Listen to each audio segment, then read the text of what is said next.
साल पाकिस्तान को बने हुए हैं। 75 साल बहुत बड़ा टाइम है। 75 साल में हम पीछे क्यों चले गए? सारी दुनिया तरक्की पे चली गई, हम कर्जदार हो गए, हम बेरोजगार हो गए, हमें इंसाफ नहीं मिला, हमें कारखाने नहीं मिले, हम महंगाई में डूब गए।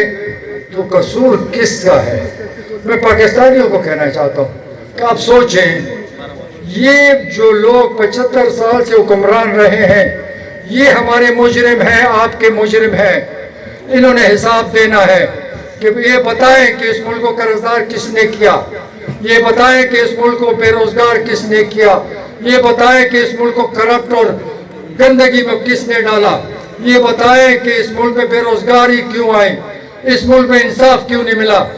यही वो लोग हैं, इन्होंने इस मुल्क को यहाँ पहुँचाया और ये फिर ढोल बजाने आ गए कि हम इस मुल्क को तरक्की देंगे। तो कुछ बताएं तो सही कि 75 साल में इस मुल्क में आपने क्या तरक्की की? हमें बेरोजगार बना दिया, हमें बेइज्जत कर दिया दुनिया में, हमें कर्जदार बना दिया। यही तुम्हारी कारकर्दगी है, इससे आगे तुम्हारे पास कुछ भी नहीं है। अल्लाह हमारी मदद करे कि आप लोगों से जान छूटेगी, नए लोग आएंगे तो पाकिस्तान तरक्की करेगा। मेरी दुआ है कि अल्लाह हमें ईमानदार लीडर दे, जैसे दुनिया में ईमानदार लीडर और वो मुल्क से मोहब्बत करने वाले आए हैं, वो मुल्क तरक्की कर गया। जो इस मुल्क को लूटने आता है, जो इस मुल्क की तबाही करने आता है, वो कभी मुल्क को तरक्की नहीं दे सकता। ना खुशहाली जो हम देख रहे हैं और नजर आ रहे हैं। आखिर में आप सबका शुक्रिया।